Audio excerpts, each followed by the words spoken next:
Happy Girl, j'espère que vous allez bien. Je suis trop contente de te retrouver aujourd'hui sur une vidéo comment booster ton style sans faire d'efforts. Je vais te partager 7 conseils clés pour booster ton propre style personnel.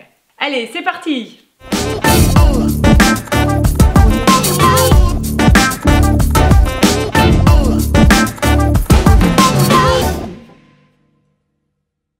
Donc, 7 conseils clés pour booster ton style personnel. Donc, on se libère des tendances et on développe son propre style, le style que l'on va garder toute sa vie, qu'on fera évoluer bien sûr avec le temps, mais c'est un style qui va vraiment correspondre exactement à ta personnalité, à ce que tu veux exprimer au monde. Donc, c'est vraiment essentiel de passer du temps à bien choisir ses pièces, à bien choisir ses looks pour exprimer tout ce que tu as envie et attirer ce que tu as envie dans ta vie.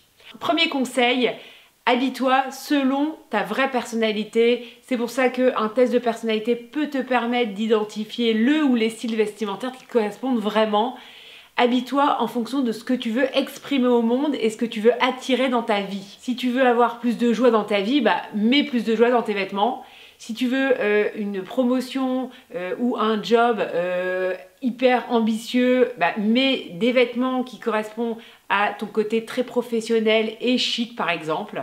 Deuxième conseil, développe ton intuition. Pour se sentir belle et bien dans ses vêtements, il faut s'habiller aussi avec le cœur, avec son ressenti. Je t'invite vraiment quand tu t'achètes des vêtements à être dans un moment vraiment en conscience où tu te poses la question, est-ce que je vais me sentir vraiment belle dans ce vêtement? Est-ce que ça correspond au style vestimentaire qui me correspond? Est-ce que j'ai envie de porter cette pièce pendant longtemps? Est-ce que j'imagine aussi comment je vais le porter avec d'autres vêtements? Si c'est la page blanche, il se peut que ce vêtement n'ait aucun intérêt dans ton dressing. En tout cas, essaye vraiment de ressentir les choses. Est-ce que par exemple, quand tu vois un imprimé ou une matière, tu peux avoir un ressenti physique, par exemple un frisson? Ça, c'est un excellent indicateur pour savoir si ce vêtement est fait pour toi et rentrera dans ton dressing admirablement bien. Troisième conseil, c'est développer sa créativité. Alors ça, c'est vraiment extrêmement important selon moi. En fait, c'est ça qui nous rend vraiment heureuses, c'est de pouvoir porter ces vêtements de plein de façons différentes, de pouvoir porter au maximum ces vêtements, de bien mixer tous ces vêtements, ses hauts, ses bas, avec ses accessoires, ses foulards, ses ceintures, ses bijoux. C'est vraiment le plaisir de développer sa créativité. Comme je l'explique souvent, aller acheter des nouveaux vêtements dans les boutiques, c'est pas ça qui nous rend vraiment heureuses. C'est pas une compétence de savoir acheter des vêtements. Par contre, bien porter ses vêtements, bien les associer, les porter beaucoup, les porter de façon différente pour pas se lasser, ça c'est un vrai don et ça rend vraiment heureuse de savoir développer sa propre créativité avec ses propres vêtements. Quatrième conseil, on se débarrasse des pièces qui n'ont plus d'utilité dans son dressing. Plein d'avantages à évacuer les mauvaises pièces. Déjà, ça nous permet d'y voir beaucoup plus clair et ça libère souvent la créativité. Ça nous permet aussi de pouvoir créer plus de choses avec moins, mais c'est vraiment beaucoup plus utile. En fait, quand on a peu de vêtements, on a forcément besoin de développer sa créativité. Et donc souvent, c'est un mal pour un bien. On en profite aussi pour se débarrasser des pièces qui ont fait leur temps dans leur dressing, qui ne nous correspondent plus, qui ne sont plus dans la période et dans le mode de vie que l'on a actuellement. C'est vrai que ça m'arrive souvent quand je fais mes accompagnements de tri dressing de voir des choses qui sont très belles mais qui sont passées de mode ou qui sont d'une autre époque et c'est vraiment aucun intérêt. Et d'ailleurs je me souviens d'avoir dit à une cliente qu'elle avait un dressing musée et c'était vrai, elle avait beaucoup de pièces qui dataient de ses années collège ou lycée alors qu'elle avait presque 35 ans. Cinquième conseil, on joue au maximum avec les accessoires. C'est vraiment les accessoires qui vont donner du peps à vos looks. Ça peut être un magnifique foulard léopard que l'on peut porter sur la tête, au cou, au poignet, accroché à un sac ou en ceinture. Ça peut bien sûr être une jolie ceinture qui va venir donner un twist incroyable à n'importe quelle tenue, à un beau pantalon taille haute ou une jolie robe. Ça peut être aussi un très joli sac, bien sûr on va le choisir de qualité, en cuir idéalement. Ça va venir pimper votre look et surtout personnaliser vos looks. On va bien sûr aussi avoir les chaussures. Les chaussures ont vraiment beaucoup d'importance d'ailleurs dans cette saison, je trouve.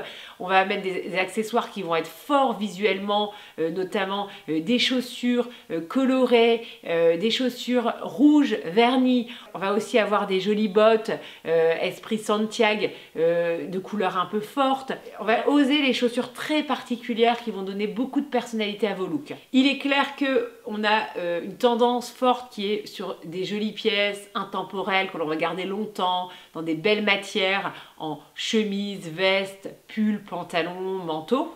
Et c'est la raison pour laquelle les accessoires très fantaisie deviennent importants à mon sens. 6e conseil, on ose la couleur.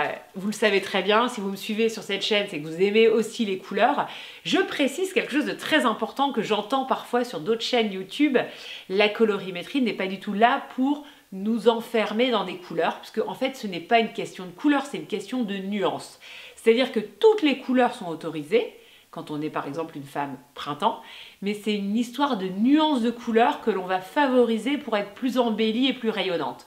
Donc je vais arrêter de regarder des vidéos YouTube qui expliquent que ça sert à rien la colo, parce que ça me rend un petit peu hystérique, d'autant plus que je vois à quel point c'est merveilleux, c'est hyper lumineux, rayonnant sur les femmes quand elles connaissent leurs couleurs et leur colorimétrie.